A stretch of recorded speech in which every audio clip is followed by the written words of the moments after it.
I just like to say with regards to Sam's picture that she looks both tough but approachable.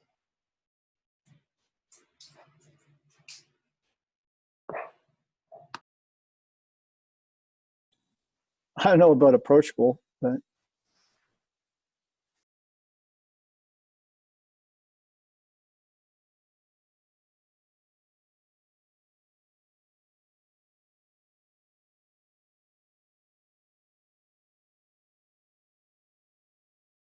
Cats at York aren't worried about those.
all right, folks, thanks for coming out. We're just going to give it a couple minutes.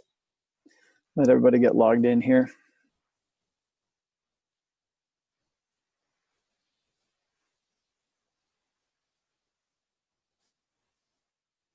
Anybody got any good gossip from the industry while we're waiting?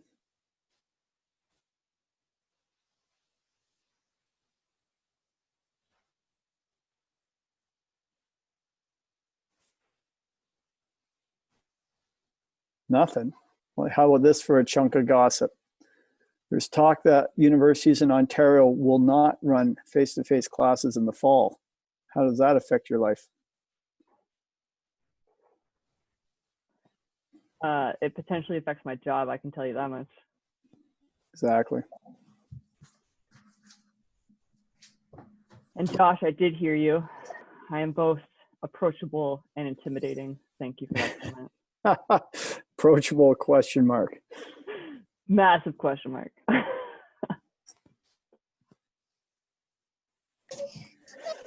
Yeah, so we're having conversations, hypotheticals at the college level, and this I've heard similar things going on at University of Toronto about if we have to, how do we run everything online in the fall, and then possibly in the spring too.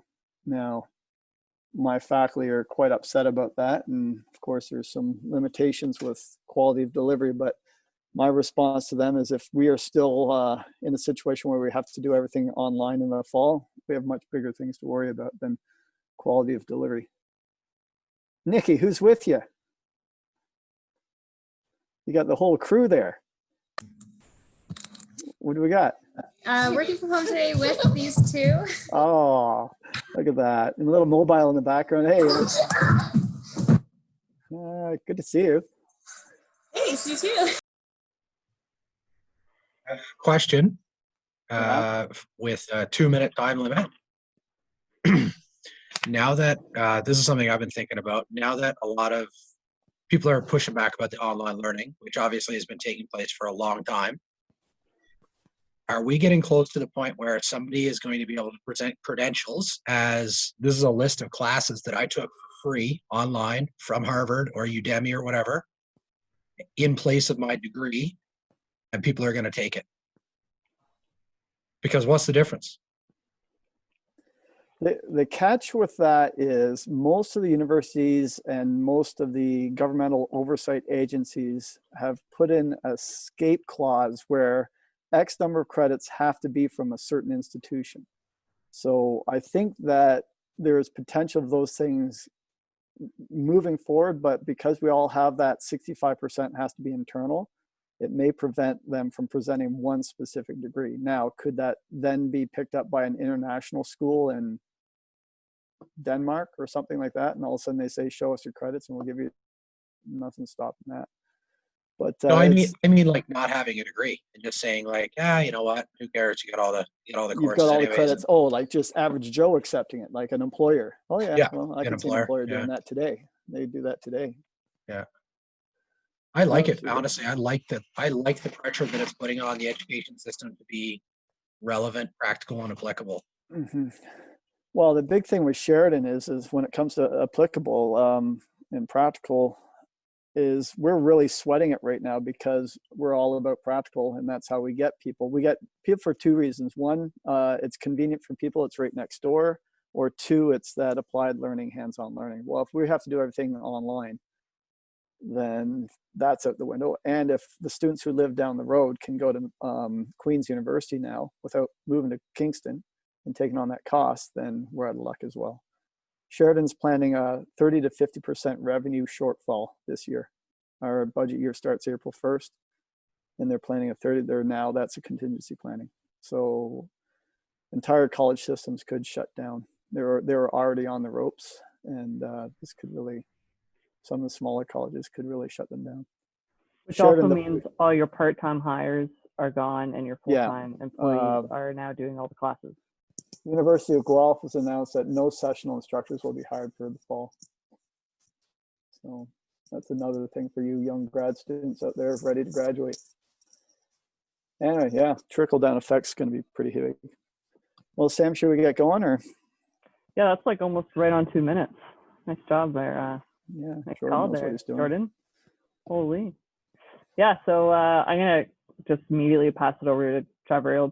I imagine we'll introduce a little bit to what the CSCA is for those that don't know. And then Elliot Richards has joined us on this call, which is awesome, and is, I don't know what we call it these days, an executive board or co-founder or who knows, special person of CSCA.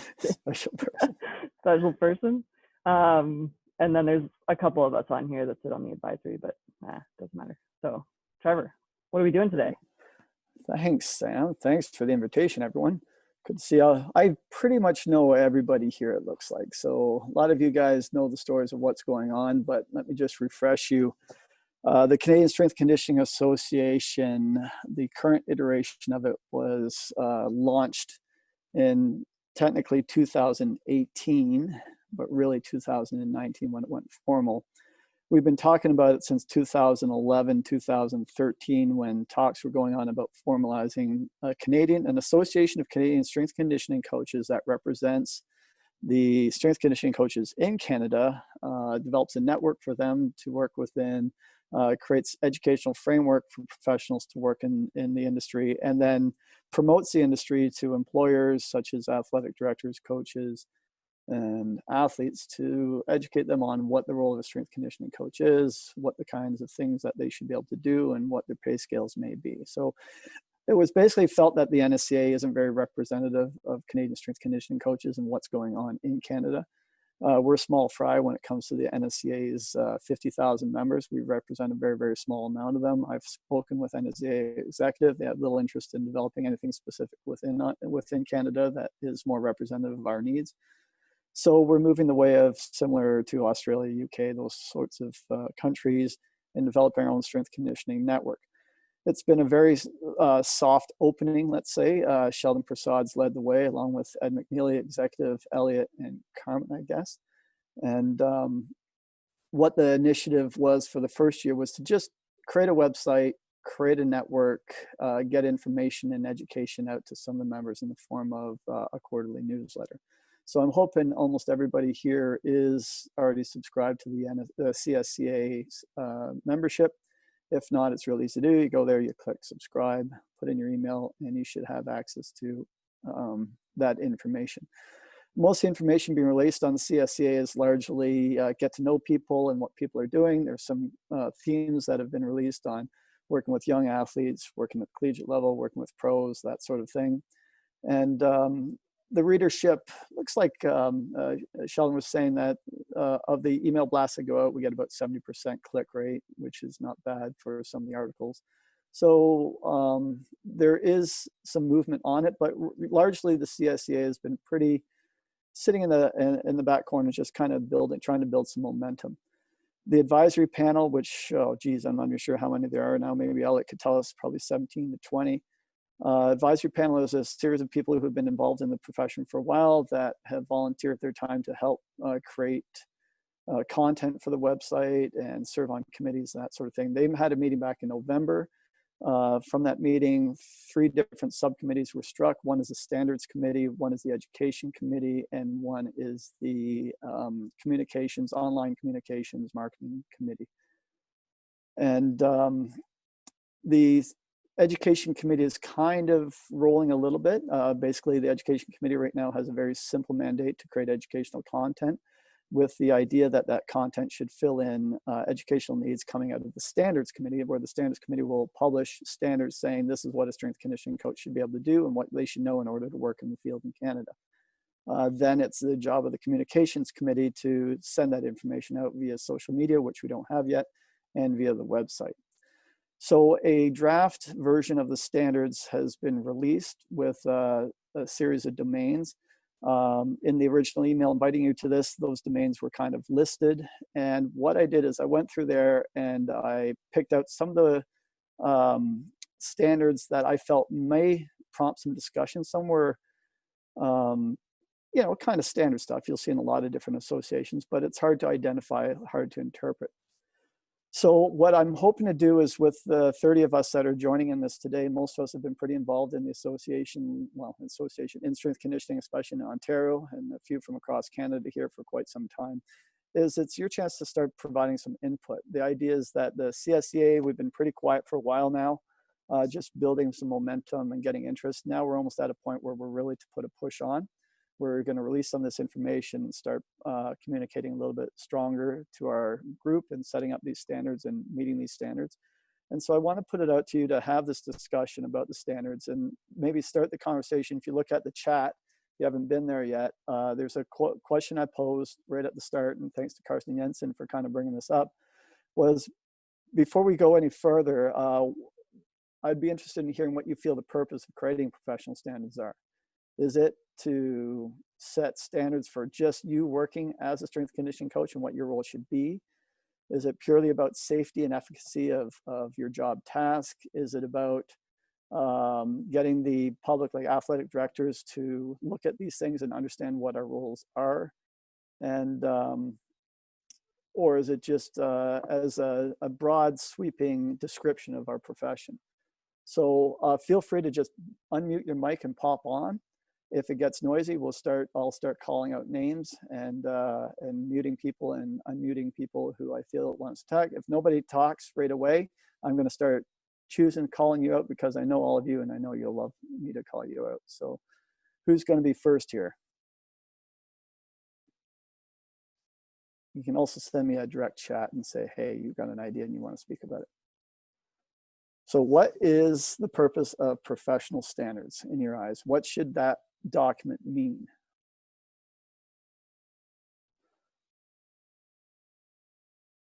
Frickin' crickets. All right, Darren Turner.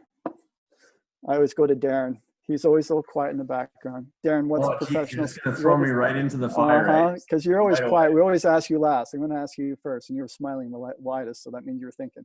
Point of professional standards. I really think that the key when it comes to professional standard is getting an understanding of what our base level of service really is, so that we have an understanding of where the bar is set, so that we can kind of compare that amongst each other, so we have an idea of what all of us are capable of doing. And then that kind of gives us a bit of a launching pad. And then that allows us to be able to communicate more effectively with our administration, so we can communicate our value better. So we can say, this is what we're doing, this is what we're all about, this is how we can help you, this is how we provide a benefit to whatever institution, whether it's a post-secondary, secondary institution, or private enterprise, professional teams, etc. And without that, it ends up being that you have a whole bunch of different professionals doing a whole bunch of different things, communicating their value very differently, which makes it really difficult to kind of develop a profession and move it forward. That'd be my first stab at an answer. Well done. Good start. Who is Evan? Evan Karagils. Who are you? Can you pop on there, Evan? Introduce yourself. I know everybody else here except for you. And maybe I've seen that guy dunk a basketball at 280. at 280. How tall is this man? So I work with Colin McCausland at Queen's University. I'm one of You're at Queen's. assistant strength coach there. Yeah, so tell me, do you have an opinion on this?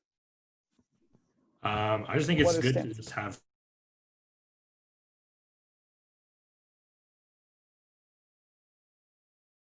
or other people just have like Darren said, just like a baseline level of service and what we would offer. Anyone from the private industry? I see Malik, Joey, you're more private guys. Do you have any idea of how you could use standards or what they would mean to you in private setting?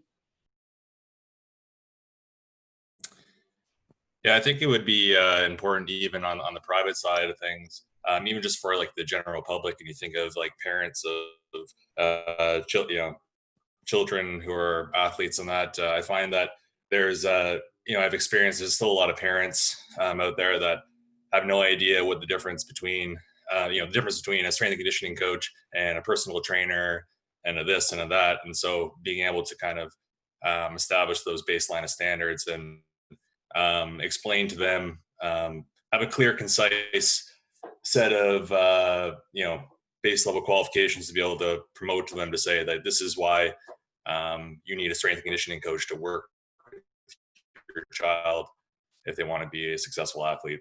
I think that would be important.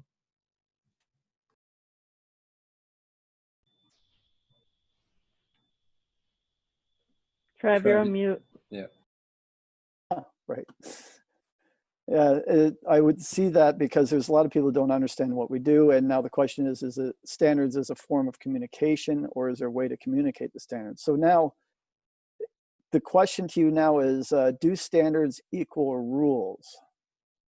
Are they rules? And if you don't follow the rules, are there repercussions? Are you breaking a code of conduct if you're not doing standards, as it is in some industries? Trev, I'll jump in here because it segues the point I would have put in the last one. The only reason I've kept my CSEP for all these years is an insurable scope of practice. I know how much I'm covered for. I know like what I can and can't do. And if something were to happen, I know that I'm not going to lose the shirt off my back because of it.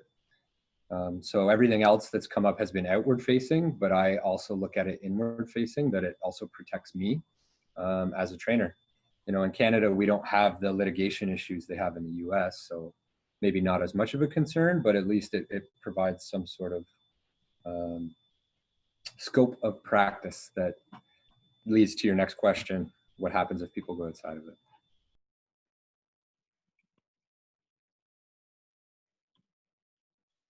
Anyone else want to go against that? So it looks like the consensus is these are kind of rules, and if we don't follow the rules, there should be some kind of repercussions.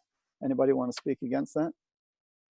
Not really to speak against it, but I think the challenge is that we all work in so many different environments.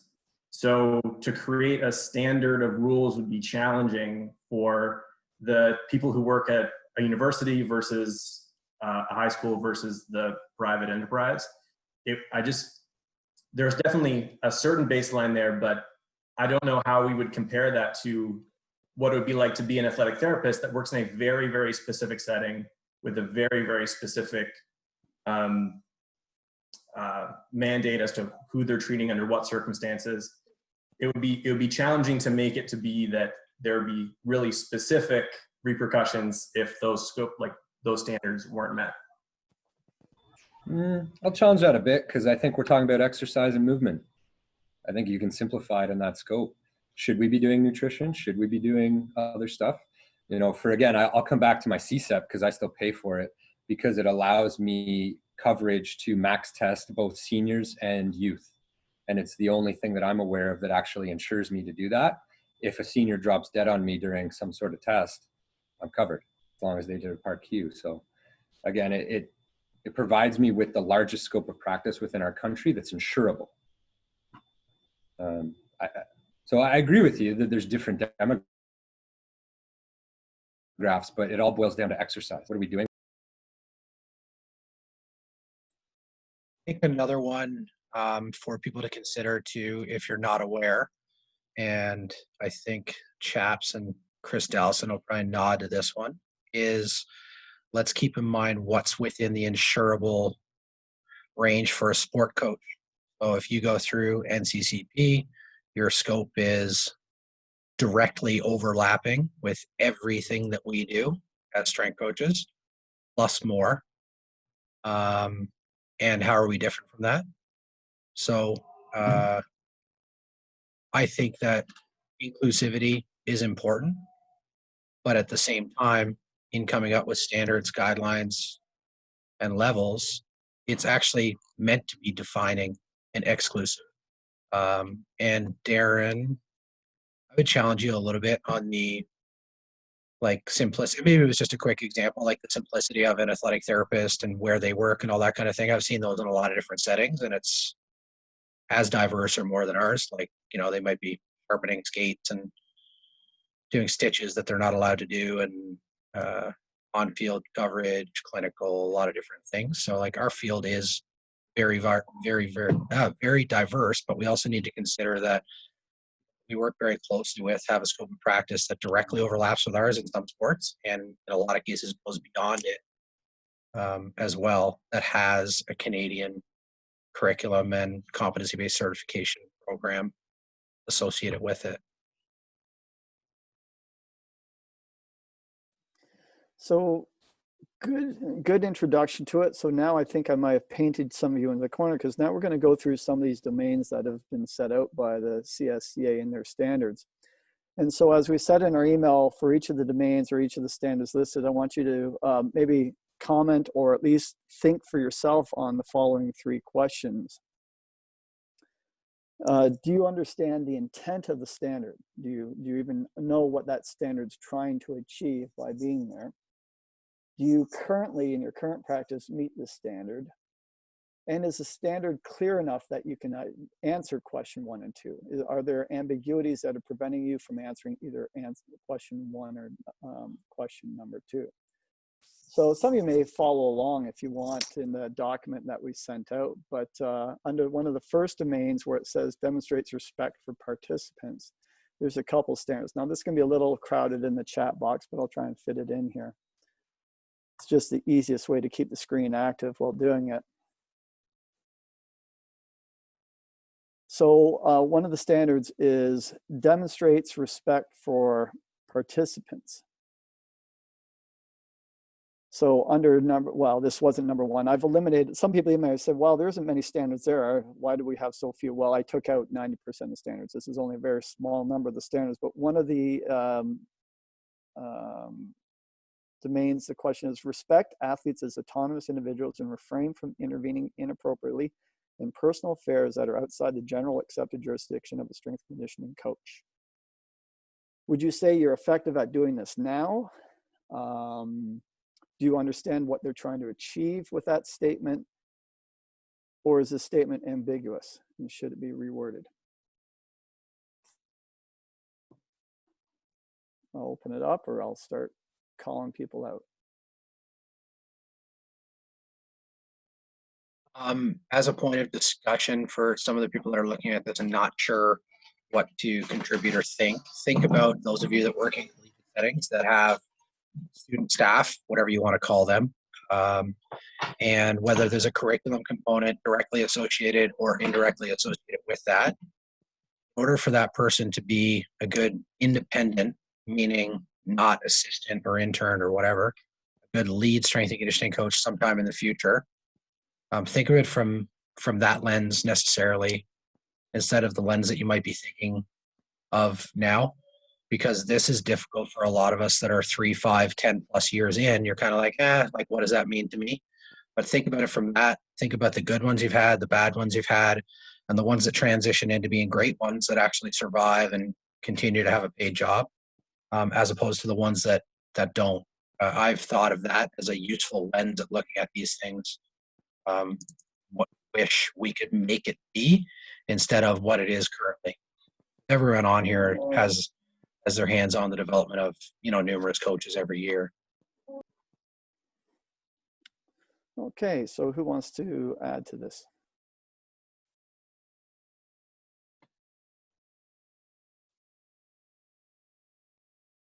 I think some concrete examples of behaviors, whether positive or negative, would make it less ambiguous. If, per se, outside the generally accepted jurisdiction of a strength and conditioning coach, if you were to say, for example, stuff that's within the scope of practice of, say, an athletic therapist or a physio or a different allied health professional, that might clear it up a little bit, at least from a professional side.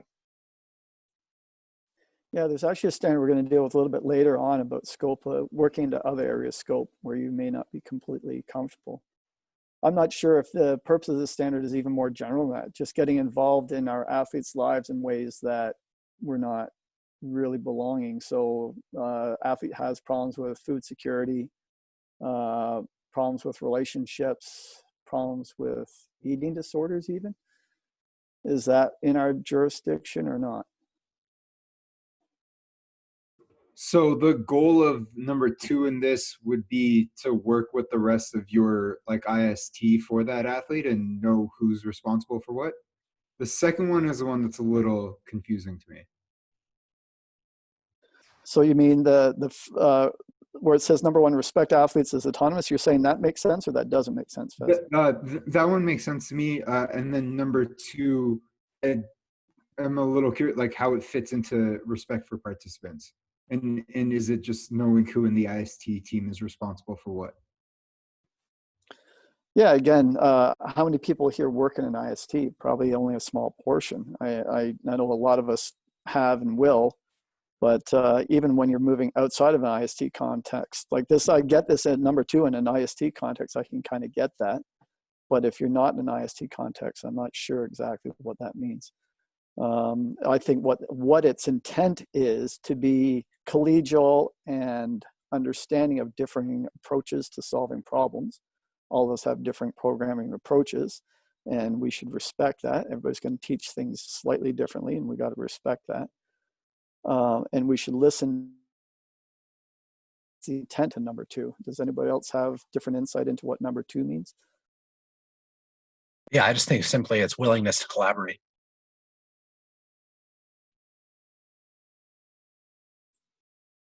Yeah, I didn't get that. I see if it's willing to collaborate, then they should talk about the role of the strength conditioning coach in an interprofessional setting. That to me would be better wording for collaboration. But I guess, but if you're respecting somebody else's area of expertise, experience, and insights, if you actually respect them, you're going to collaborate and use them. It's not really respectfully taking that information. If you're like, yeah, man, that was great information. I'm just going to keep doing what I was doing. I agree with that. Anyone else? So are we far off on that number 1 too? Yeah, so I agree. Why not state collaboration within the wording if that is the intent? And I don't remember there being a lot of collaboration type wording in there. There's 1 or 2 other standards later on that do talk about working within a cohort of health professionals in a way, but it doesn't use the term collaboration in interprofessional type wording. Trev, I think you brought up some interesting ethical situations there earlier. I think you were talking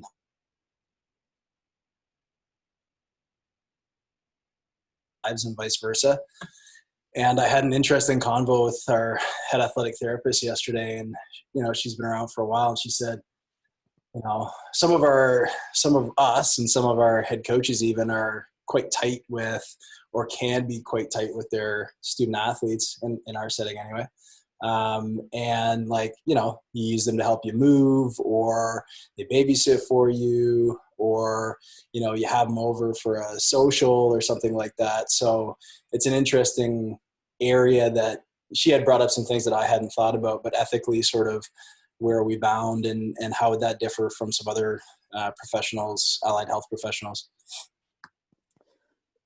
Excellent point. Yeah, I was in a situation in Texas where they were talking about firing one of our staff because he was good friends with some of the female soccer athletes and he used to go and watch their games. Is that wrong? And he coached them. They were his athletes, and profit institution, and we did this on the side, and because they were female, it was a predicament. Yet I know some people here that have invested a hell of a lot more of that into their athletes. So again, the ambiguities of it. Well, I think that's such a large portion of our job that makes you a good coach in terms of the personal, not necessarily personal relationships that you can build, but building relationships, right? So I find that a bit ambiguous because I think there's potentially definitions that need to be coined in terms of inappropriate or maybe even specific personal affairs. But like Josh was saying, I mean, there is a pretty fine line. Like, I've helped so many of my athletes move. Like, the reality is that they're student athletes, they don't have any money. I mean, I've got a truck. So, if they're in a pinch, they're like, why not? Why can't I help them, right? Is that wrong? Am I being inappropriate with them? Perhaps there needs to be a little bit more specific in terms of linking to something that is other standards within, I don't know. Yeah, it's tricky because within teaching, for example, me at university level, teaching adults, there's all kinds of rules as to what I cannot do. And it's very shunned. When I started teaching, we used to go to the bars for an end of the year party with the students. That's shunned now. And of course, we can't drive in the same car as any of our students. So we can't drive our students to any events similar to some of you or with some of your athletes. So I think this is an area that for sure needs to be clarified, because I've heard that criticism. Some of the strength coaches here I know, and I've heard coaches criticize some of you because you're too involved with your athletes. We all have to communicate with our athletes. Well, I'm a strength coach at a private school, which is a secondary school, and some of you may be able to text or communicate every day with your athletes, and I'm limited to email, because if I have my phone number out or if I have a student's phone number, that's a crash course for me being handed a pink slip, right? So that's an ethical regulation I got to abide by, which can be tricky when people are trying to ask me questions daily. Hilarious, because literally email is the same as phone. You just click a different icon. It's the exact same thing. Yeah. I think in a consideration of this too, I work in a different setting than I think most people on here, is thinking developmental level, at high school level, university if it's associated with a school, private sector, individual athletes that are well within to their adult years, and then beyond. I work with people that are in their 40s, a lot of them. So I think we need to, it probably can't be all encompassing and probably be on the simpler side than more complex side, because then it'll start ruling people out for things that are contextually appropriate where they work, but maybe not somewhere else. I know for a fact that the setting that I work in now is not contextually appropriate for almost anywhere else that I've worked. Well, it's not appropriate for anywhere else I've worked, period. It might have been accepted one other place I worked. So just to keep things moving, anybody want to suggest a change in wording, just in approximate terms, how you think this could be better worded to capture the intent? basically meaning that we don't get too involved in the personal lives of meddle in the personal lives of our athletes. Is that the right word to say? Yeah, I'll touch on that. So from like the perspective of the kinesiology college, one of our big things is the therapeutic client relationship. So what they tell us is that you can be friendly with the clients that you work with, but you can't be their friend. So having that boundary allows you to have that therapeutic relationship that's based on professional intimacy. So you can text them and communicate with them and check in on them, but you cross the boundaries when you start to become friends with them. So maybe if it had some type of warning related to that, it might make it a little bit more clear. So you can still navigate and have genuine relationships, but you're not crossing into a border where people are questioning why you're going out to games or stuff like that.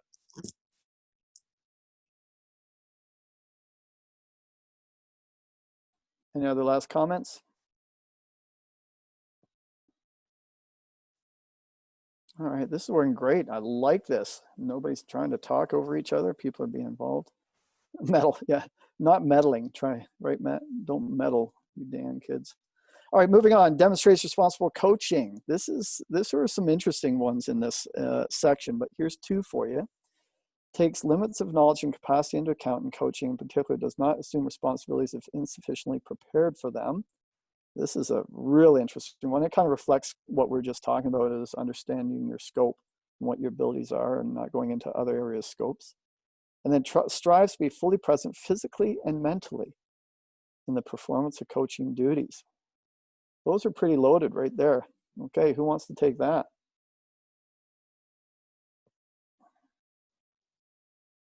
I'll start with a rant while you're starting to formulate your rants. The problem with a lot of strength conditioning coaches is they don't understand the limits of their knowledge. So if you don't understand the limits of your knowledge and capacity, then it's hard to meet this standard. I think all of us could agree that we've coached people or worked around people or seen people that call themselves strength conditioning coaches. They may even have a minimal certification that calls them a strength conditioning coach, yet they practice outside of their abilities. So when it comes to teaching sprint mechanics or agility or Olympic lifts or whatever it may be, some of those more tricky things, many of these individuals are completely incapable of doing it, yet they don't know they're incapable of doing it. So that is one of the big gray areas. I'd say no matter what level you're at in strength conditioning, there's a certain amount of ineptitude you have, even after years and years and years of doing this stuff. And so I think the intent of this is to make sure that a person is made aware that they don't know everything and to seek assistance, but I'm not sure if it's worded that way. On to you guys.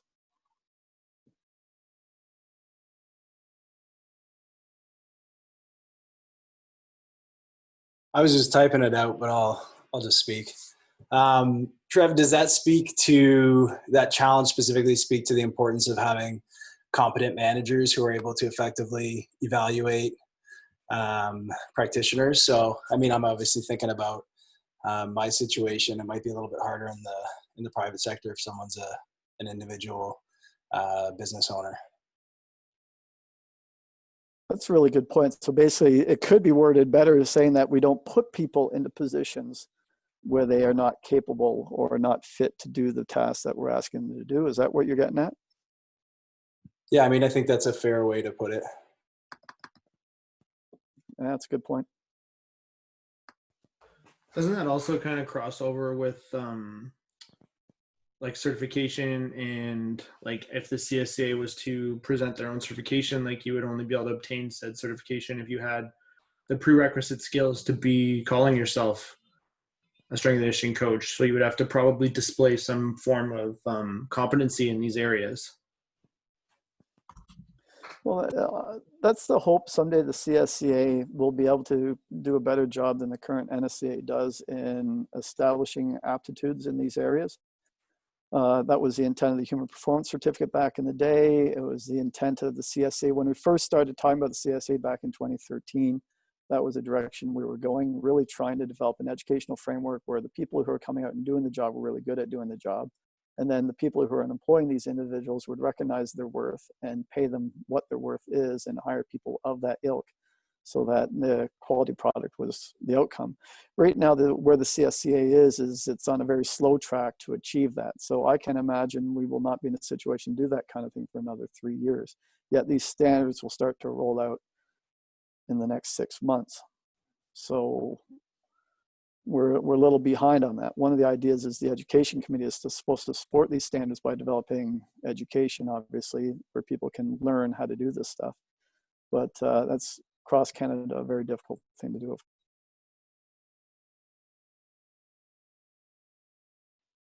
I like Sam's point in terms of an example of demanding, is where we're going to have coaches or people that are asking us to do maybe what outside of what we're competent in. But doesn't that also create an opportunity from a level of standards to advocate for, say, in the college sector, if you have a higher level of standard of expertise, increased pay or abilities, but also even in the private sector, that if you can demonstrate and show that you have competency in an area to be able to coach that also shows that you have ability to charge a higher price point for certain services. Agreed. That's going to be the challenge in a lot of this, and it almost needs to stay low level and vague because there are just so many examples. When I look around at the screen and the people that I know on here, what they're capable of doing, it's very, very different. And back to the last point, I'm not even sure we can associate, if we can't have a deep relationship, I'm not even sure we can attach coach to the word. But then if we're saying we're just strength and conditioning specialists to go on the US certification, what does that mean for somebody that might not have access to that certification because they don't have a degree? And then how does that cross over into other realms of sports science, physiology, nutrition? If the person has additional education experience, it's very, very shaky. So I think like the higher level that we try to be with it, it actually becomes exclusionary or exclusive. Good points. Who else wants to in on this one?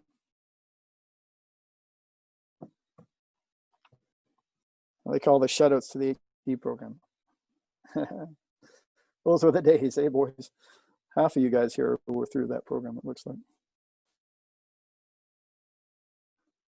So any comments on number 2, strives to be fully present physically and mentally in the performance of coaching duties? I think the intent here, again, is to make sure that when your role is to coach, that you're actually coaching. A lot of strength conditioning coaches coach from the office with their door closed most of the day.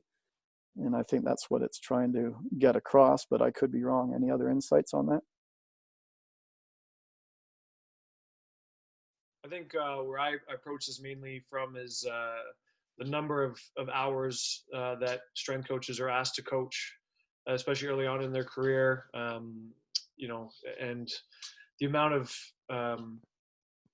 I'd say you have a difference between coaching and supervision. And, to be able to coach greater than 6-7 hours a day and be fully engaged and not exhausted after a period of years is pretty limited. So I think I approach it more from there has to be a standard of how many hours you should be expected to coach, how many hours you are supervising people who are coaching, and then also doing administrative work and things like that. I think in our collegiate setting, especially, it can be quite taxing. So that's more where I approach that comment from.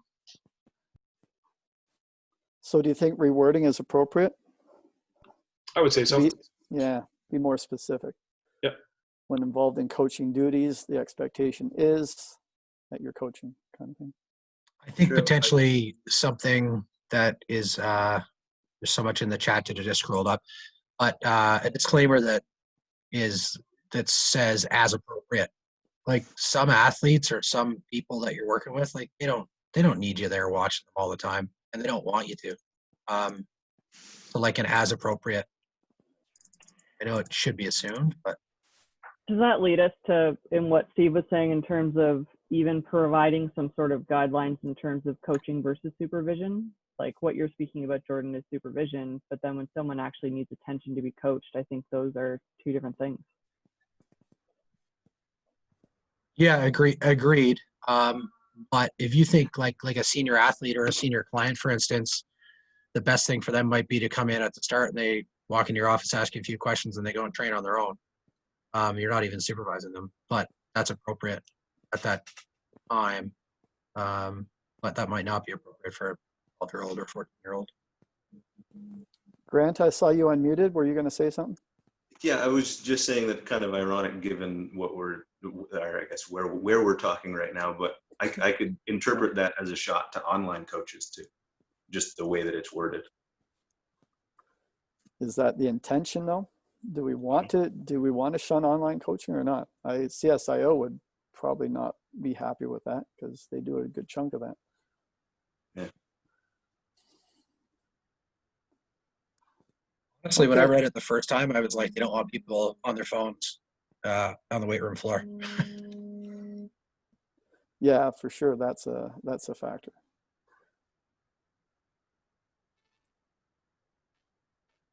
Speaking of on the phones, goes Jordan. All right, moving on. In the section on labeled as honoring the profession, one of the standards is advocates and models the fundamentally positive aspects of fitness, self-discipline, integrity, personal growth and development, respect for the body, challenge and achievement, the joy of movement, and other positive aspects. Wow. I think right off the bat, it's way too wordy for sure. Whatever it is trying to say, which I have no idea what it is trying to say, there are way too many words.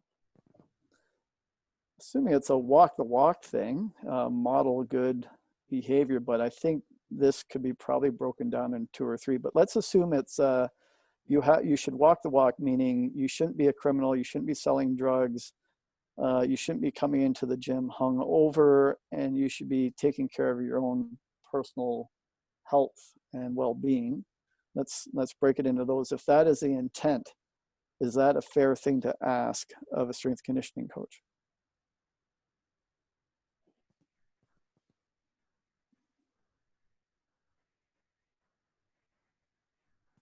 How many of you walk the walk here? Chris, you're going to say something? I saw you unmuted. Chris Delson? No.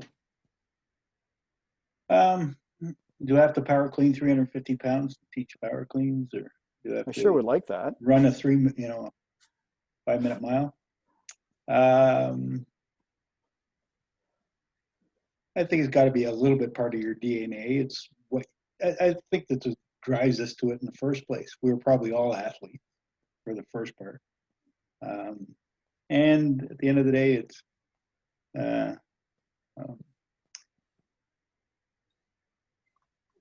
I'm trying to come at this from a big picture. What are we trying to do with this? Originally, from the very beginning, I think when I was with the CSIO, we were probably more focused on national team athletes and trying to make sure everybody had the same kind of standard. But as we broaden our membership to include just, all types of athletes, yeah, I'd like to think that we're the ones who represent high performance. So we should have some kind of modicum of underlying understanding of fitness and diet, growth and development. I think it's just a prerequisite. I think coming into this, it's already there. So if somebody's coming in from a totally different perspective, I'd be shocked. And I think part of the problem with this is not only are there a lot of things in that sentence, but it also says advocates and models. So an advocate is one thing, and modeling is another. I don't think it's quite possible to ask all strength coaches to be complete models of what is represented here. It'd be nice, I guess, it's idyllic, but the modeling, perhaps if they got rid of the modeling and stuck with the advocating, maybe it's a little bit more feasible. Anybody agree, disagree? I was just going to say, if if we think about everybody who's in the room right now, if anybody has a mentor, and some of my mentors are definitely in this room, that model each one of those things really effectively, I think the answer is probably not all of them. So I think there's another way, Trev, that we can go around. Are we setting unrealistic expectations? Agreed. That's a tricky one. One of the best Olympic weightlifting coaches I've ever had was recovering from a hip replacement and could barely speak because of the throat cancer surgery. Yet, so he wouldn't have fit any of these things. That's what I was about to say. Like after my ACL surgery, there were definitely times where I certainly did not model the joy of movement or some of the other positive aspects of sport after dealing with some of that. So I don't think it's like a constant thing that we can model this all the time. I definitely think that advocate is a much more achievable bar to set for ourselves. Things like snatches are hard. Trev, I always live by an idiom. When people ask me, why should I come to you? Is, you know, if you get cancer, you go to somebody else who has cancer, you go to a knowledgeable cancer doctor. My question is, they're coming to us for our knowledge. And I think hopefully, you know, with this certification and we expand this, that if we give the stamp of approval, it's going to have mostly to do with their knowledge and understanding of this wide scope of strength and conditioning. And then behind that, the practical knowledge to apply. So. Yeah, so Elliot's comments on strive to model, yeah, that may be another way to word it. Maybe if we cut down some of the lists there so it's not ever exhaustive, then it might clean it up or make it into 2 or 3 different points. One about more lifestyle and character and the other about modeling within our actual domain. Last comments on this? What else? Fez, go Fez. What else does come under the honors the profession category? And maybe that covers up some of it anyways. Oh, shoot. I have to pull it up here for you. Do you want me to get it all? I'll give you a quick ballpark here.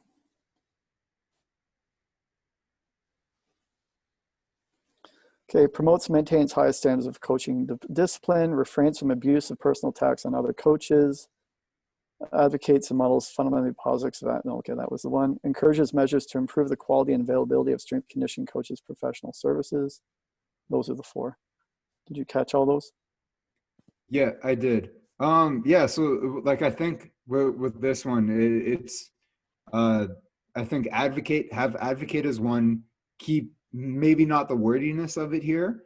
And then I think that there should be something about like modeling, but again, like there's been some good wording of it in the chat, and those should be 2 separate ones to take away the wordiness of it. Agreed. Okay, so the next one, ensures informed consent prior to service and delivery. So now we're actually into a different domain here. The domain is called under testing and monitoring. So under testing and monitoring, there's all kinds of different subcategories. And this is a one standard under the informed. So I'd be interested in hearing, again, it's pretty obvious what they're trying to achieve with this, but it's not clear exactly how you define informed consent. I'd be really interested to see how different people approach this, if they're zealots about it and get everybody to fill out documentation and keep record of it, or if there's a general consent at the start, and when you start working with someone and it's just verbal and you just go with that. Remember, at the start, again, this is why I painted you in the corner. Standards are rules, is what a lot of you were saying, and rules should be enforced, and there should be penalties for people who don't follow rules. So I know from regulated health professions, as Malik's involved with quite a bit, they have to be very stingy on this side. Are we going there with strength conditioning?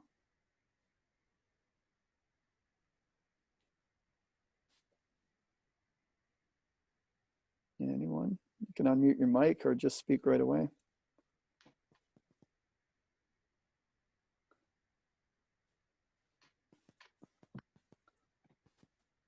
I'll tell you right now, our informed consent at Sheridan is there's a waiver filled out the first time you get there. That's it. Same with the Vault Barbell Club, there's a waiver. I suspect your athletes at universities will fill out some kind of athlete participation documentation at the start of the season, and that's all you get. Is that enough? How Is that often, informed Trev? consent? For my athletes? Once a year? Once. Once? Once right now. Usually they'll do it again because we lose track. Nobody keeps track of the stuff and they don't file it right. So each semester they often redo it because nobody remembers who did it or not. But yeah, CSI, do you guys get informed consent? On everything. Used to be. Used to be. So Specific before, to the, usually specific to the test. yeah, each testing day you went through a full but not so consent. much on monitoring, not so much on exercise prescription, I would think. Should we? With CSEP, we banged our head against the wall for years, thinking that there's no perfect document. Judges will tell you, or lawyers will tell you, negligence is negligence, no matter what anybody signs in their knowledge. But you do the best you can to try to explain to them what they're up against, and everything has a chance to go wrong. But after that, it's no protection against liability, I don't think. Yeah, that's what we're always assuming. We're trying to protect liability, and that's what's happening at Sheridan as we had a new clinic lab manager come in. She's trying to get this stuff done to the umpteenth level, and I'm trying to explain to her this isn't how we work in our industry. But is it the direction we're going to go? Every workout, we have to go through a series of communications to make sure everybody involved knows what's going on. I guess it wouldn't be a bad practice in a way, right? Sure, time consuming. Very time. Sam, do you get informed consent every time or what? We are been told that we are reassured that our medical staff ensures that happens when they go through medicals. And they use one that's a little bit more advanced, I guess, from athletic therapy side, or our medical advisor also has CSEP, so they've kind of just tell us they've got that taken care of. But my question is, what constitutes a change in service plan? And how often does that have to be? What is that definition, and what happens in terms of consent there? Exactly. Vicky, I think Vicky's here. U of T, when I chatted with Alex Malone was very concerned because a lot of the interventions I did for exercise progressions involved me laying hands on the athlete. And in some settings, it's thought of as a no-go area. You cannot lay your hands on an athlete. Is there a way to achieve informed consent at University of Toronto so you could lay your hands on the athlete in order to help instruct them or stretch them or perform a manual technique on them? Doing anthro? Anthro, yeah, thank you. Is Vicky still here? I just spent 3 years with swimming, and kids are all under the age of 18, so parents had to be in the room and inform them that I would have to touch them, and doing anthro specifically. Mm-hmm. So, and Vicky, it's explained. Vicky, any comment on that at the U of T situation? I'm not with U of T. Oh, you aren't? Where are you? No, I'm with Brock. Oh, you're Brock. Sorry. Who's that's the those female at U of T? Oh, that's those troublemakers. I don't think Nardine's in, but Nardine would have been probably a good representation of that side. So, yeah, I don't think she's on today, but she's kind of new to the U of T setting, so hopefully I can get her on in the next call. But she is definitely new to the idea that we can't put our hands on the athlete. And as like a football player myself who had a couple of surgeries and had to get a lot of manual therapy, like I preferred to be guided with more hands-on direction. And then when we tried to emphasize that point that most of the athletes are visual and tactile learners, and when we're trying to explain stuff, it very rarely goes well. And I think a lot of people are seeing that from all the Zoom sessions right now. One of the issues we've run into is, well, okay, if they're saying it's okay, then we should be fine. And then the shot back from that is, well, if you're in a position of authority, they may feel like they have to say yes to whatever you're asking. So that's another area where we're still trying to, I guess, manage things. It's a little bit tough. Any other thoughts on this one? I have a question if Alex knows the answer or anybody else at a collegiate setting. Is a coach allowed to like demonstrate box out technique in basketball or anything like that? Sport coach? Is that off the table now? Like volleyball coach going over and adjusting hand position for middle blocker, or does anybody know the answer to that? So I've had an issue. Sorry, go ahead. So Alex first, and then it looks like Josh and Fez want to contribute. So we'll go in that order. Alex? So using kind of that example, I'm not sure how the actual sport queuing has been going. From my understanding, like the coaches are super hands-off. Trevor and I talked about kind of using the dowel as a bit of an extra, like you kind of have that line between yourself and the athlete to kind of help it out. And even then, I've had a random member just they assumed my talking stick, they called it, was like I used it to like smack on people or something. And they never saw me do it, but it's just this weird impression that people have when you're, using a louder voice because you're in a large group and you have a stick to kind of help with that stuff. You look like kind of the big baddie. I think track is sort of allowed to do a little bit more because they're a little bit unique and they're slowly being brought into the fold as well. But basketball and football, my understanding is they're extra hands off. So the new coaches we've had are adjusting to that as well. And Josh, and then Fez. Yeah, how about this wrinkle? So based on the recent ethical or unethical dealings with the particular coach at the University of Guelph, there's been a review being undertaken right now by the McLaren Sport Group as well. We've had a bunch of institutional changes. So one of the things that came up is now we have a rule of two, and it's not the precision nutrition rule of two. It's if you're a male coach with a female athlete, you have to have one other female with you at all times. So if you're think about all the scenarios where that might occur, where maybe you're RTP in the field house or on the court or something like that, or you're doing an assessment of some kind in a private place, or a student athlete comes to you, or an athlete comes to you and wants to talk about something in private. And so it's just created a whole host of new challenges. So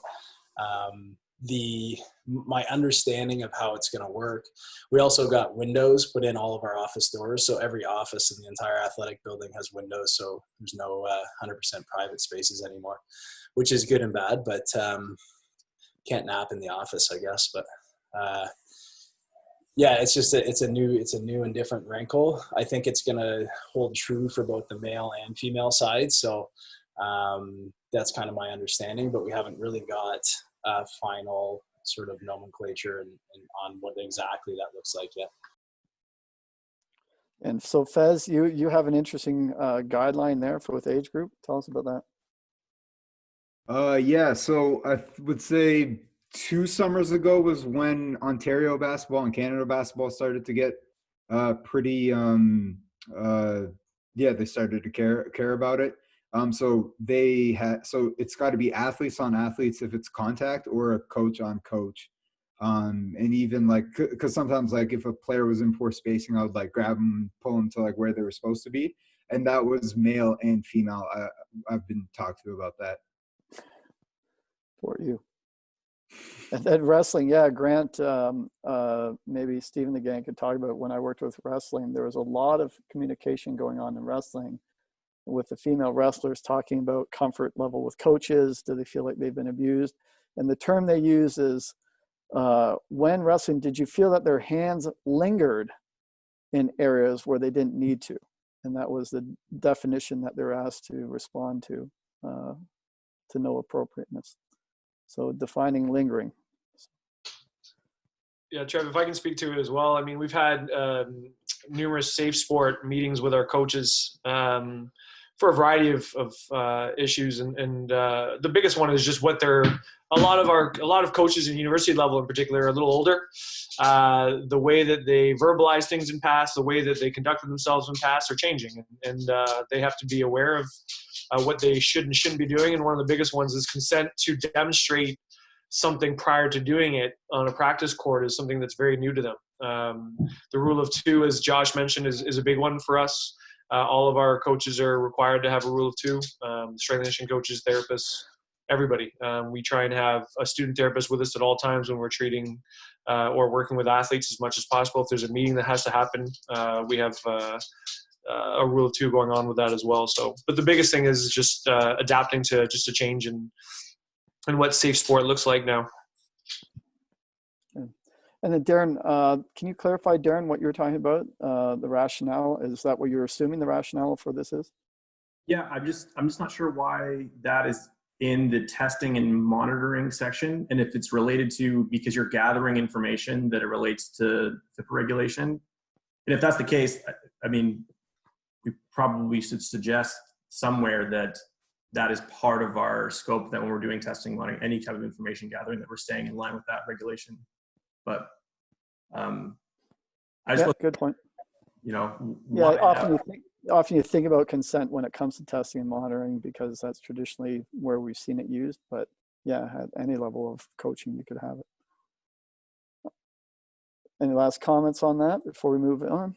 It's also an important issue to gain consent for sharing that information, right? So if you have to communicate that with coaches, therapists, other athletes, or whatever you need to do, like the consent piece, we have to have all of our athletes sign a document so that we can talk about them in IST meetings and be able to share a certain amount of information to be able to help them out or to be able to plan better. But we can't have those conversations until consent is obtained for those reasons. So that's an interesting point. Now, is that within our scope or is that more in a broader scope? So I think that's a great one to have. Is that the scope of a strength conditioning coach? Or you're saying we should reword this so that any information sharing, I think there might be a point in the standards where there is something about information sharing. Well, with all the monitoring and different things that we're collecting now, wellness surveys, different things along those areas, like that's information that could be sensitive. Absolutely. So for sake of time, let's keep going. We're almost towards the end. These ones I think might be a little easier to deal with in some ways, but now we're under the teaching and coaching domain. And here's one that I've put up by itself because of the concept of emotional intelligence being, fairly subjective, right? So do you have interpersonal skills? Do you display emotional intelligence relevant to your age, maturity level, and the needs of the athlete? Relevant to the age, maturity level, and needs of the athlete, I should say. So I think the intent here is to understand how to speak to athletes of different levels and abilities. Obviously, if you're dealing with Olympic or pro athlete, the way you speak to them may be slightly different, although I would argue, I'm not sure if it should be that much different than the way you speak with a 12-year-old or even, let's say, a 10-year-old. The 10 to 12 group, I work a lot with them, and yeah, you got to be a little bit different with them. A little bit softer, in my opinion. You could be hard if you watch some of the Friday Night Tykes TV shows. You see a lot of hard behavior with these young kids, but I don't think you need to necessarily go there.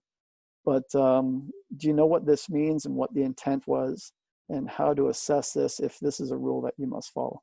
If someone could file a complaint on you based on emotional intelligence, how would that be defended?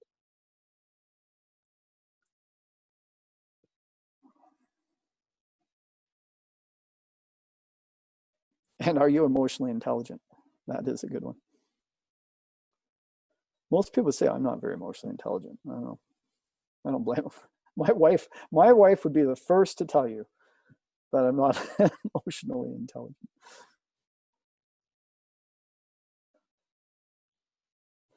All right, well, let's just say, does it belong there? Either in the chat or on voice, does it belong there? Is this something that we should have in our standards? I don't think so, to be honest. Just because, like, I'm losing it in the chat there now. Like, if I don't have the emotional intelligence or desire to relate to a certain group. It doesn't mean that I'm not a professional or anything. I just choose not to work with them. You know what I mean? Mm-hmm. Like, and also back to, I don't want to put words in his mouth, but Chris was talking about why people choose to work with us. Like, as long as it's not inappropriate and you're getting the job done and you're getting them better, that's your job. Like, I feel like this actually conflicts. I think this could be perceived to conflict with the part about being their friend earlier on. Yeah, where's that line, eh?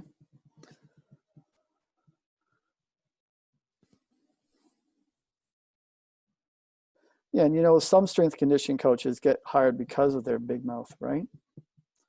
NCAA, there's a lot of very well-paid people that are not necessarily any better than anybody on this board, but they're hired to scream.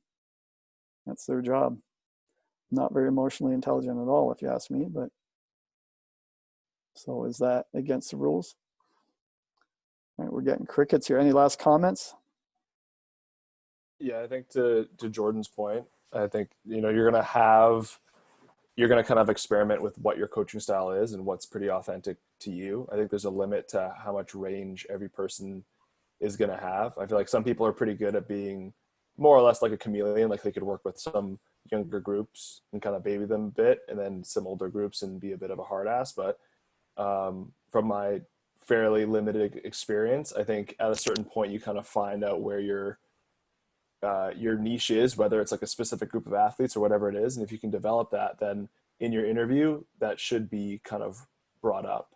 I think to Jordan's point, again, as long as there's a certain level of appropriateness that I think was probably covered with some of the stuff early on. But like your niche might be working with a certain population that requires a certain personality. So I think being almost too diverse may hurt you, but I don't know what anybody else's thoughts are on that.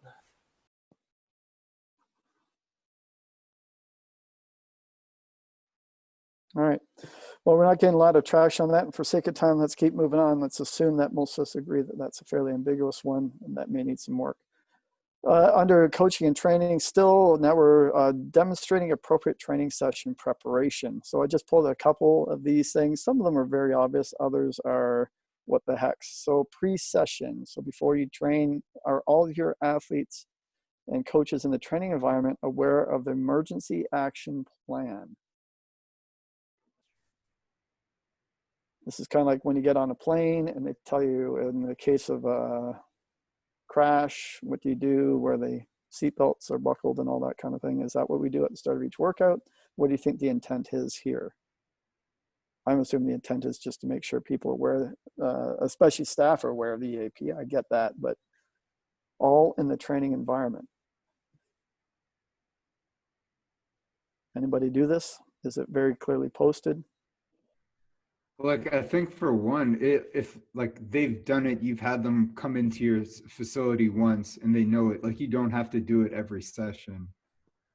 If it's a returning athlete, the way it's worded here sounds like it has to happen every session, and I don't think that's the case.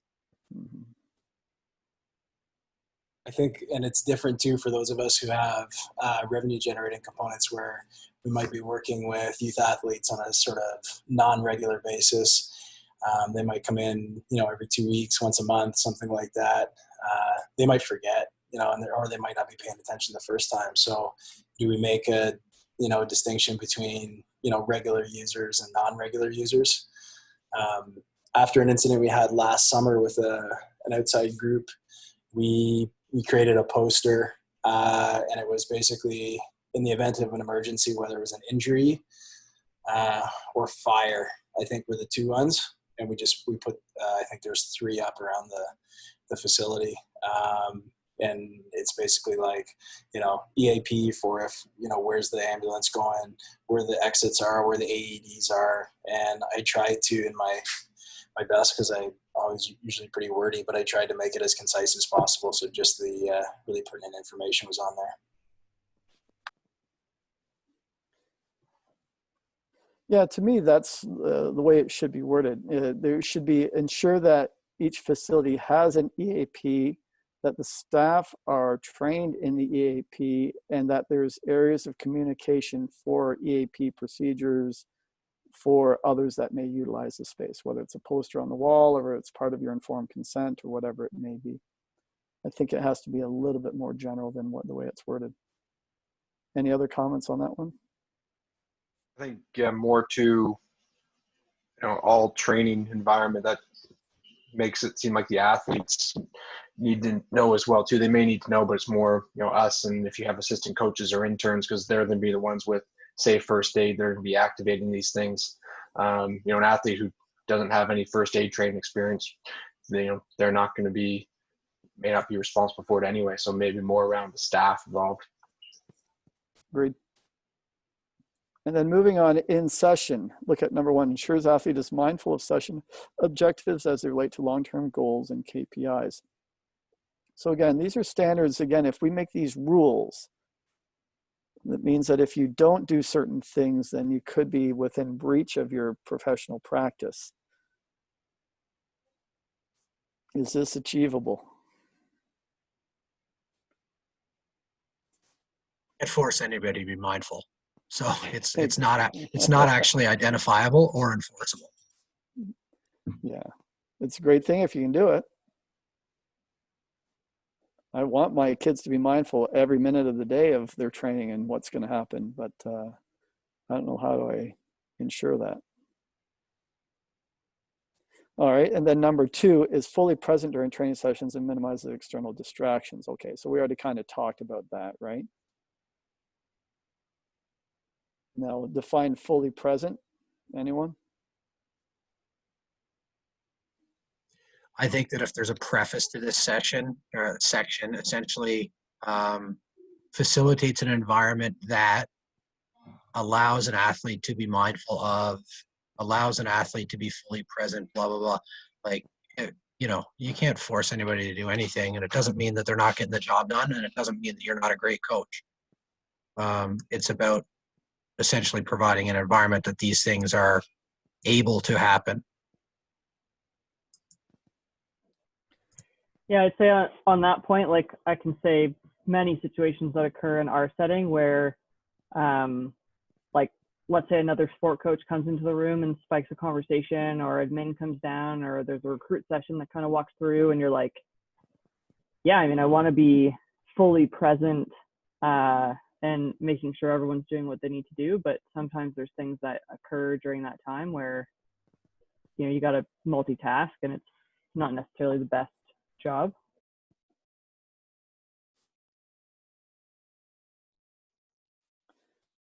And then feel free to comment on number 3 too. This comes back to what we were talking about earlier. You have to be able to demonstrate. Chris Dallison saying, don't even go there. Sure is helpful. I agree. Certainly helpful. Do we make this a standard?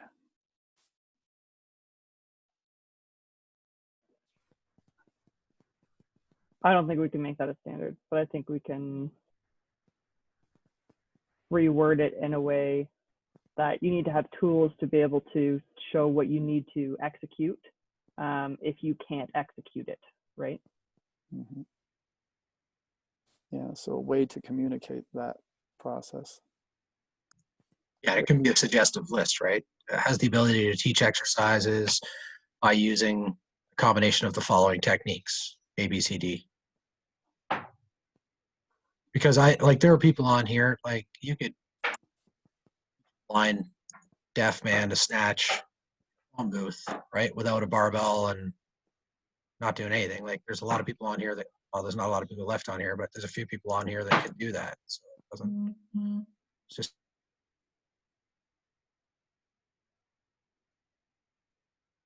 Leads to post-session. So some pretty specific guidelines here, which I think are intended to be pretty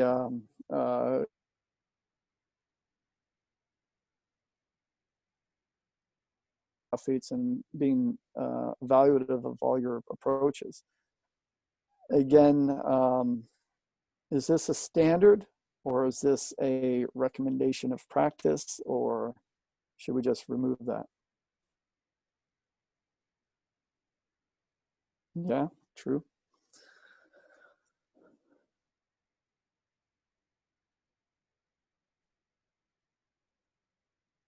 Hero, do you want to hop on? Do I know Hero? Hero, introduce yourself to us. I'm gonna jump the gun here. So part of the problem with that is this is something I've been looking at down the rabbit hole for a little while now. The outcomes of strength and conditioning aren't actually important in and of themselves.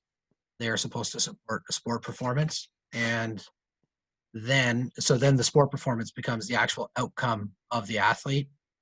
And there's obviously a lot of factors that go into that we have little or no control over. So if we are to try to define expertise in strength and conditioning coaching, it would have to be related to the outcomes achieved by our athletes.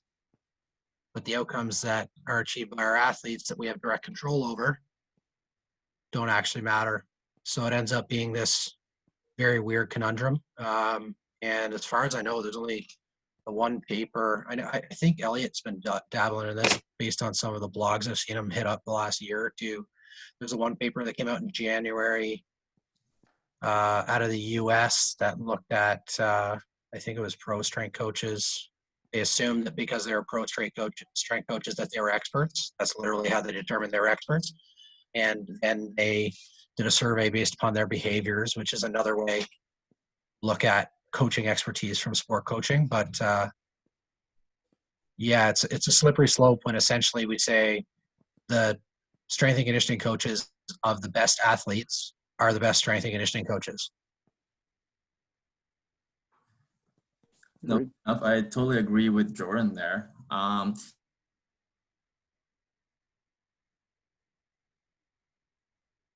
There's a little bit more direct correlation, whereas with any other sport where, like basketball or, field hockey, where strength and conditioning doesn't necessarily directly translate to the outcome on court, I would totally agree with that. And that would definitely depend on the sport that you're coaching. I think that being said, though, I think at the end of the day, I think the athletes themselves have almost like the best judgment of how good their coach is. Like, would you, like, what's your take on that? Also, I think, and I think also that plays into the relationship that you have with the athlete, the coach and the athlete relationship. Because if you look at a lot of the high level performances, a lot of it isn't even comes down to the technical skills, because when an athlete gets to that level, they already have a lot of those technical skills. And what the coach's sort of like role is to play into sort of like their mental game. And you can see a lot in that in tennis, for example, right? So I think it really depends on, it's very subjective to the sport that you're helping the athlete with, but I think the athlete really does have quite a bit of say in sort of like the quality of coaching they're getting.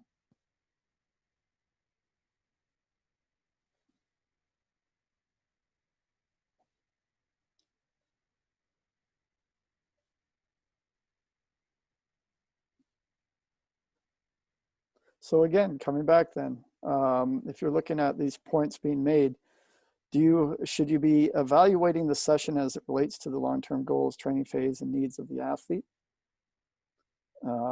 I guess in my brain, I evaluated it. Can I be called to task for not doing this well? I don't think there's an easy way to do that.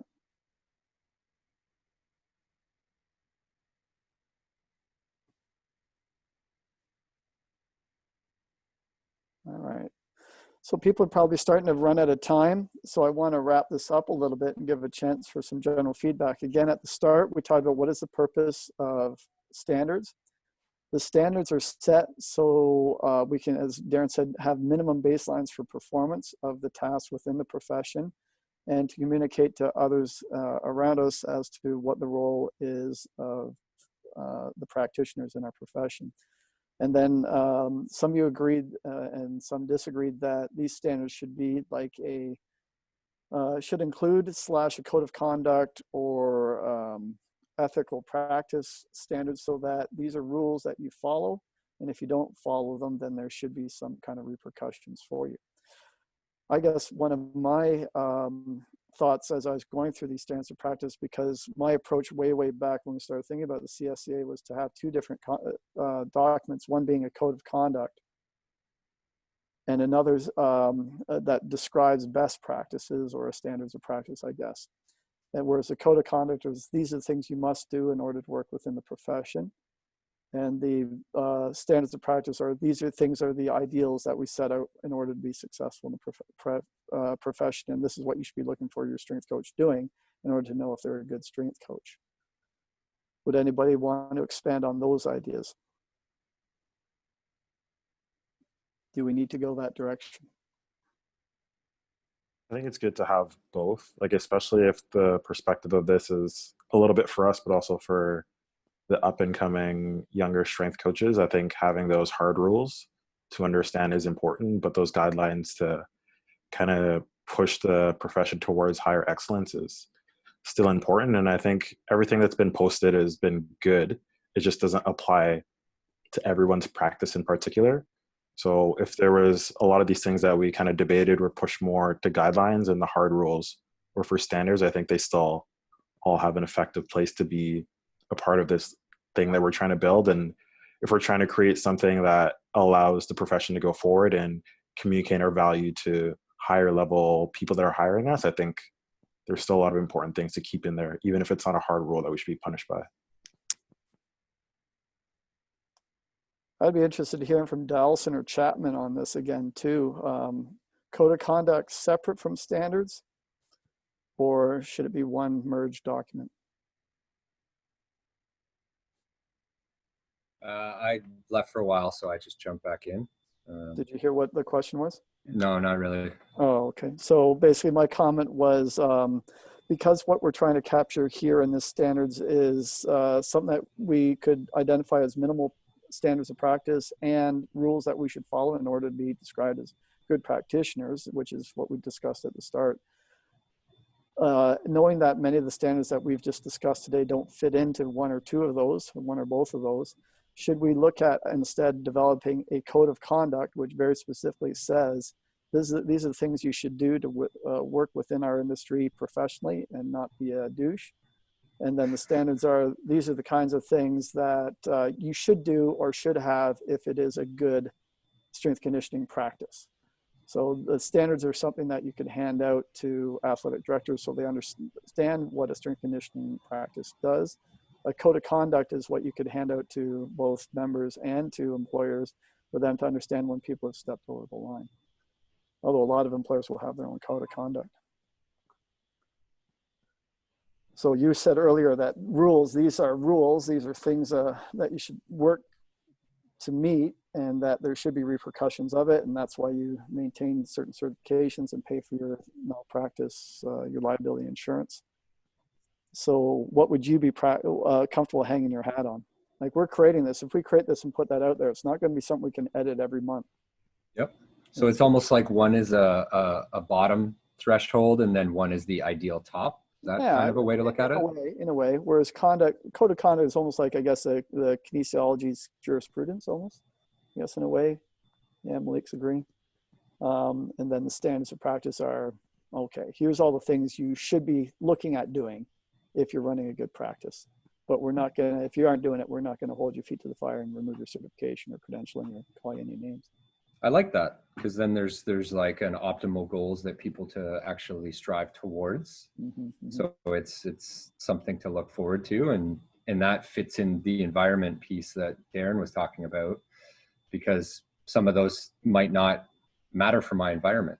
So I may not need that as a minimum bottom, but the minimum bottom one should be something that, irrespective of what environment you're in, has to be something that's held up to.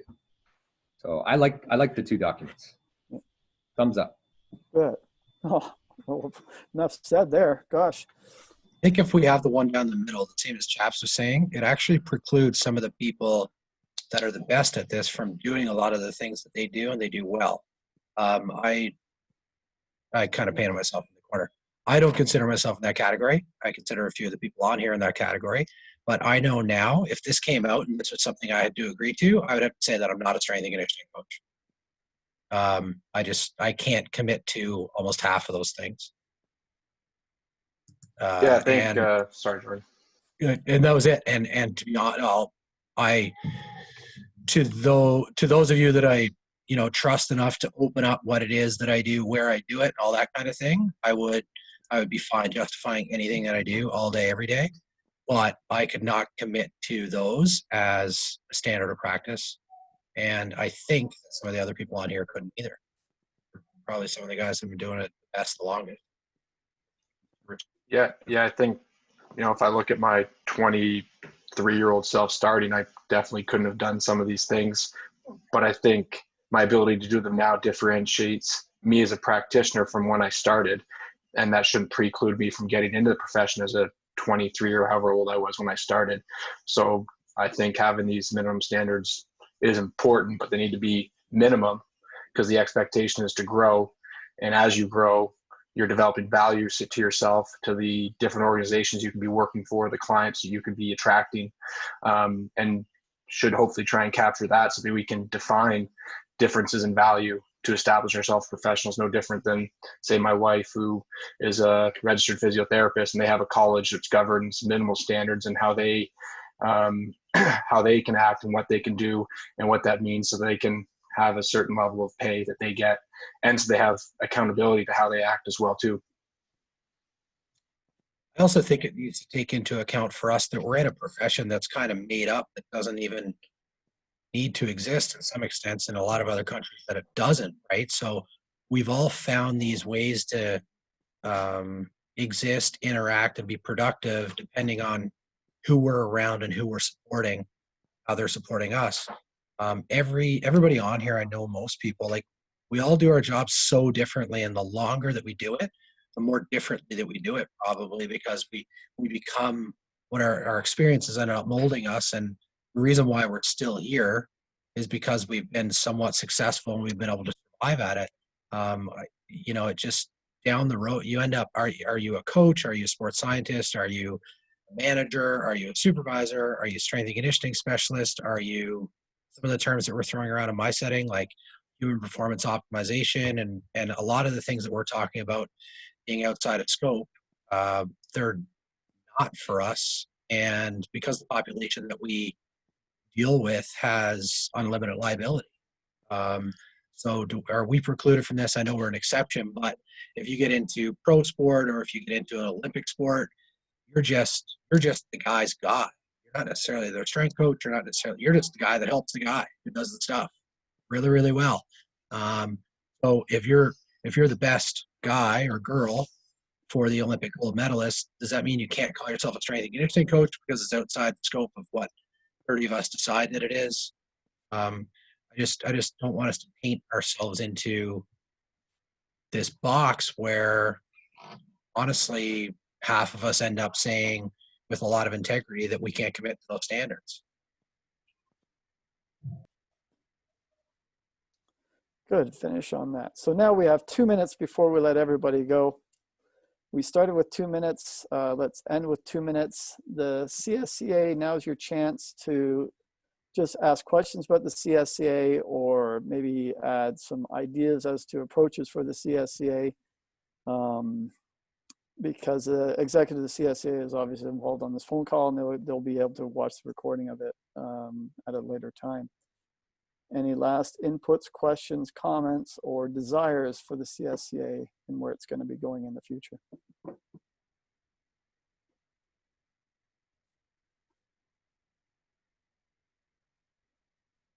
Chris, you're unmuted. Or did you want to say something? Chris Delson?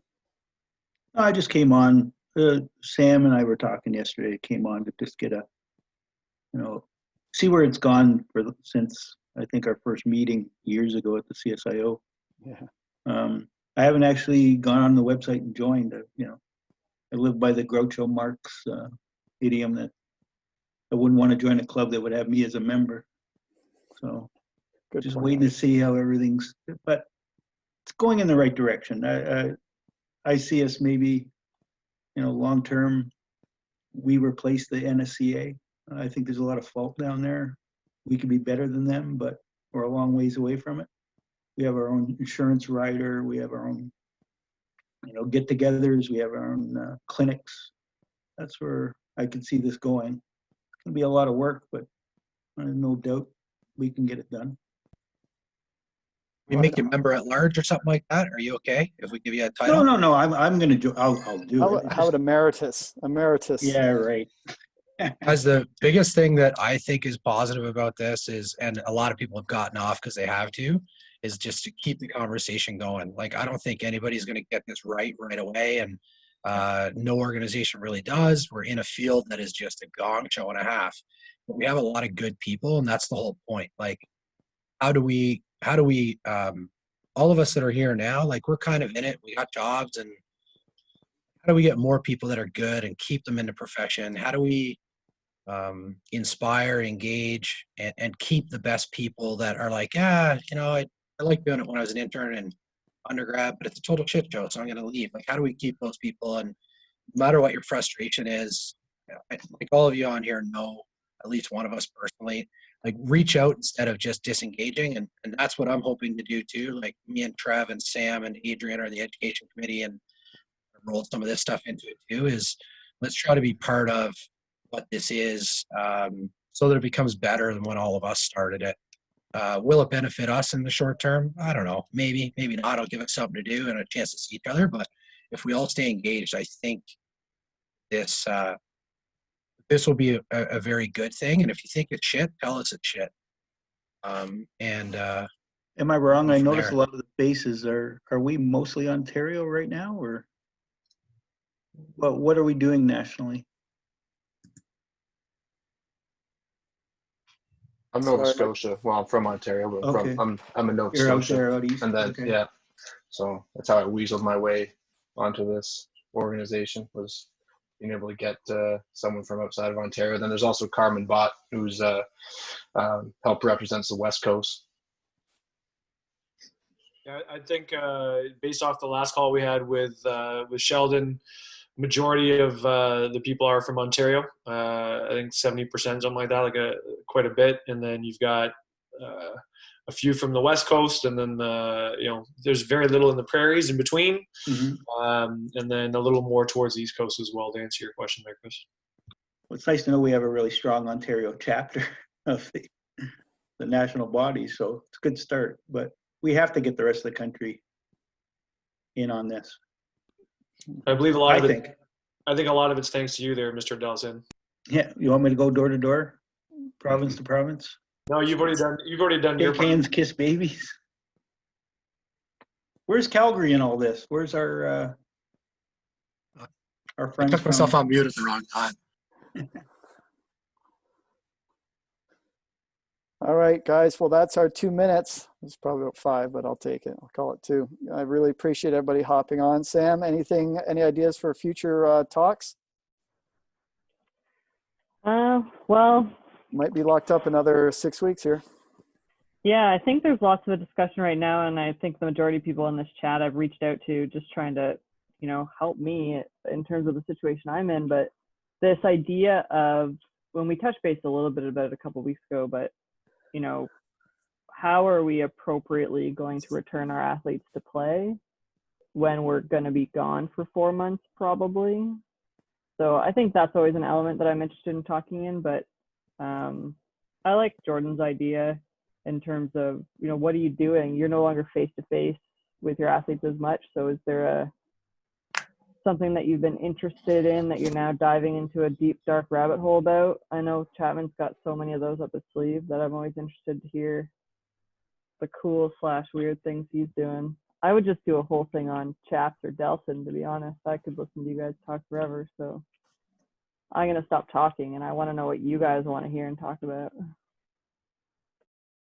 He's going to hate it for putting him on the spot, but I'd love to hear even like an evolution of some of this stuff from Chris Dowson, because when I was saying a lot of those things earlier is like, we're trying to pin down and we're trying to define this thing that is very abstract. And I can't imagine what it was like when some of you guys on here started with it, and especially in the NSO setting, and then what it's become. And I think it's very important for us to know more about the history so that we can shape the future of it. And yeah, I just want to hear more from you. And on the Ian, spot. I'd lump Ian in there too. Yeah, because those guys like the scope that those guys have operated in, sometimes separate and then sometimes together. It just, I think it helps us give a broader sense of what we're trying to impact and affect.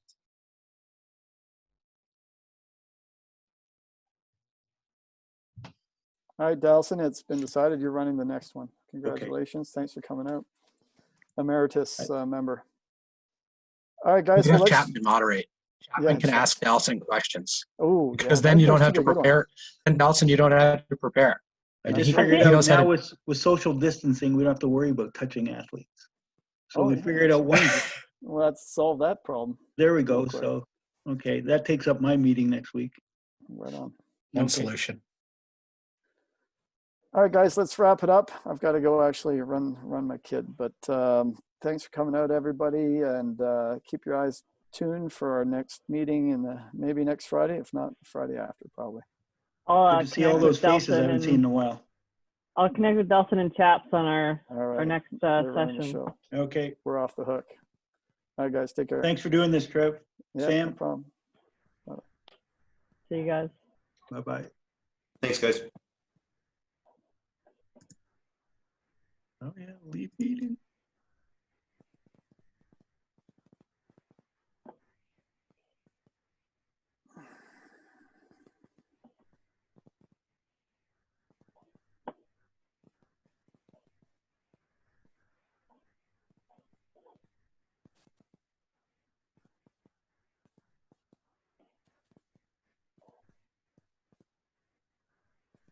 Sam, you still there? Yeah, I'm here. Yeah, that went all right, I think. Yeah, just going through the chat just to see if I could pull anything. I don't know if you took notes. I probably should have been taking notes. No, my hands are too busy. I thought about it, but my hands are too busy. But I think like most of the stuff is fairly captured. The big thing originally,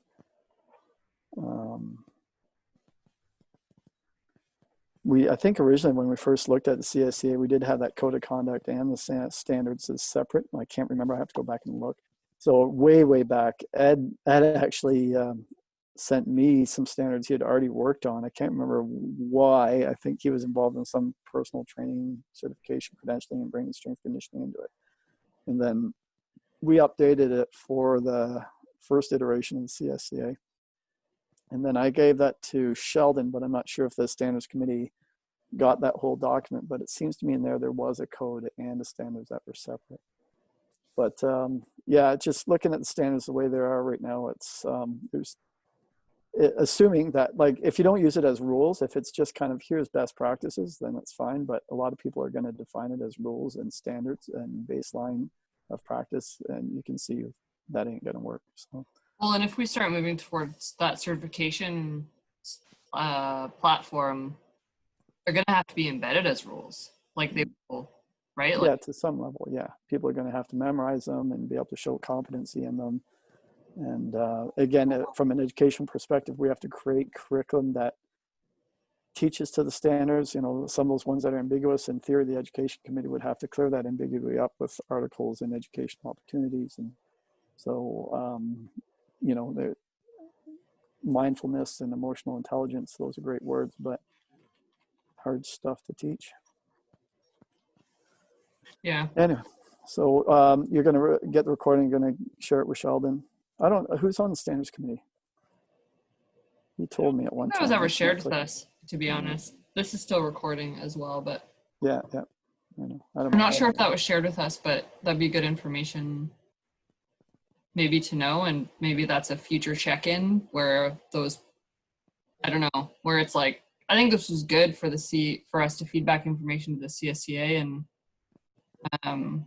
might be good to have those people in the future on a bit of a panel if we use this platform or something. Oh, and I never heard back from anybody on the education committee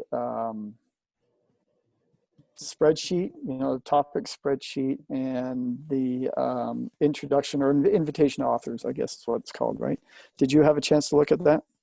I don't remember receiving that. You didn't get that?